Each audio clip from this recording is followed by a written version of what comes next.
Coucou toi, aujourd'hui on se retrouve pour une nouvelle vidéo, ça fait très longtemps je sais bien, mais comme il y a eu les nouveautés Breyer qui sont sorties pas plus tard qu'hier, je me suis dit que c'était l'occasion de vous les présenter et du coup un peu de me remettre dans le bain des vidéos. Donc on va commencer sans plus tarder par les nouveautés de mi-année.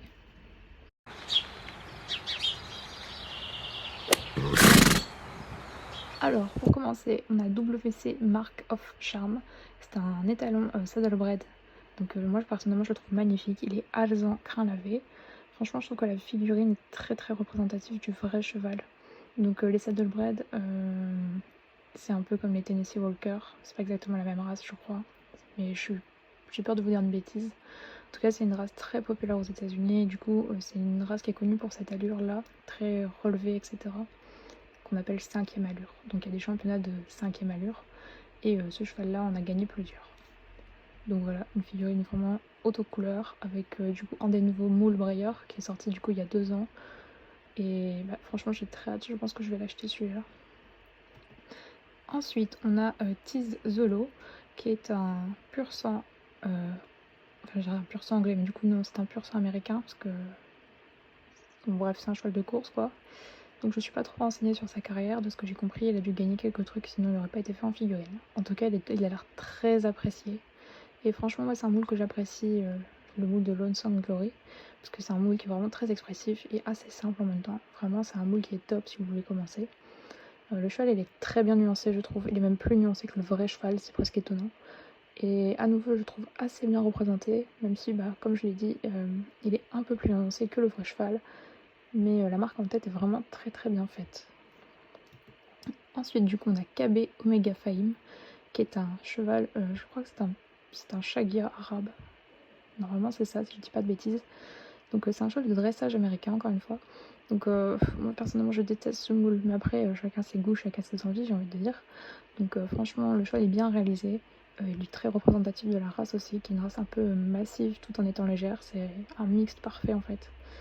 Donc le cheval est très bien réalisé dans les couleurs, on voit des nuances alors que c'est un noir, c'est plutôt rare chez Breyer de voir des légères nuances dans du noir, il est un peu bleuté. Et franchement bah chapeau à Breyer parce qu'ils ont vraiment bien réussi le truc. Ensuite du coup on a le cheval d'Halloween 2021 qui a été dévoilé, c'est Thriller. Donc personnellement je suis dubitative, je pense que je vais l'acheter parce que je fais la collection des chevaux d'Halloween de Breyer. Et bah du coup si je l'achète pas je vais un peu l'avoir, enfin il va me passer sous le nez quoi. Donc je sais pas, je trouve qu'il est sympa mais après j'aime pas trop non plus le design en lui-même. Enfin faudrait que je vois de l'autre côté pour me faire une bonne idée et des vraies photos parce que là c'est les photos promotionnelles et j'avoue que ça me laisse de marbre. Le cheval a l'air un peu un côté Frankenstein, mais en même temps pas trop. C'est un peu dur à dire, puis je comprends pas trop la logique de sa robe avec les effets blancs dedans. Je sais pas trop ce que c'était censé représenter, parce que bah, par exemple dans la queue on aurait pu penser que c'était les os, mais bah, du coup non, parce qu'il n'y a pas d'os au bout de la queue. Pareil pour la crinière. Bon après je trouve quand même que le cheval est cool, et bah, comme tous les autres Breyer d'Halloween, enfin du coup une bonne majorité, lui il brille aussi dans le noir. Donc à voir. Ensuite, ils nous ont retiré du coup le set avec le livre de l'étalon noir. C'est un vieux conte. C'est pas la légende de l'étalon noir, c'est complètement autre chose. Mais du coup, l'étalon noir, ils avaient aussi fait une figurine à part qui est sur le site en traditionnel. Et du coup, là, ils nous ont refait une figurine en classique avec le livre. Donc franchement, elle est sympa avec le moule de Malik. Après, c'est un noir. J'espère qu'il est bien nuancé, même si ça m'étonnerait parce que là, pour le coup, il a pas l'air d'avoir beaucoup de reflets. On verra bien. En tout cas, le cheval est mignon.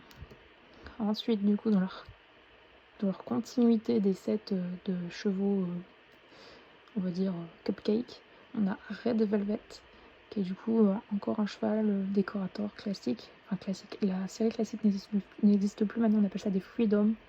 Donc un nouveau Freedom qui est assez sympa avec des nuances rouges. Franchement, je le trouve cool. C'est un des seuls que je déteste pas dans cette série. J'aime pas du tout cette série de décorateur. Je le trouve un petit peu trop plan-plan. Mais franchement, lui, il est sympa. Après, j'aime bien le mood de base, donc ça aide. Pour ceux qui se posent la question, du coup, c'est bien des sortes de petits joyaux qui sont incrustés sur le cheval. C'est un peu spécial, mais bon, il faut aimer. Enfin, du coup, j'ai pas réussi à vous trouver des visuels corrects des Main Beauty. Donc, c'est les têtes à coiffer. Donc, je vous mets la page des retailers, des revendeurs, du coup. C'est ce qu'ils ont eu, eux. Donc on a un main beauty avec rose avec du coup une corne. Franchement je le trouve très kitsch. Après chacun ses goûts hein, toujours. Mais je préférais quand même ceux en version chevaux qui étaient quand même beaucoup plus jolis. On a aussi une nouvelle écurie pour les Freedom avec un cheval inclus dedans je crois, mais après j'arrive pas à lire donc c'est un peu compliqué parce qu'on n'a pas trouvé de visuel dessus. Et enfin du coup deux sets de stablemate avec des nouveaux stablemate à l'unité, là les 5 que l'on peut voir, et enfin une boîte de stablemate où il y en a 1, 2, 3, 4, 5, 6, 7, 8, il y en a 8. Donc vivant qu'on a des visuels moins pixelisés pour les 8 parce que les 6 on les avait déjà vus, les 5 pardon. Non, les 6 on les avait déjà vus précédemment. Enfin, je vous les avais pas présentés, mais ça fait un petit moment qu'on peut les voir. Autrement, ça reste quand même assez sympathique. Franchement, pour des médias, ils nous ont un peu gavés. On n'oublie pas Mark Archam, qui est du coup mon cheval préféré de toutes ces nouveautés. Dites-moi ce que vous en avez pensé en commentaire. Moi, je vous dis à bientôt. J'essaye de reprendre petit à petit les vidéos. Et on se voit bientôt pour la Breyer Fest. Je vais essayer de vous expliquer comment ça fonctionne cette année. Des bisous!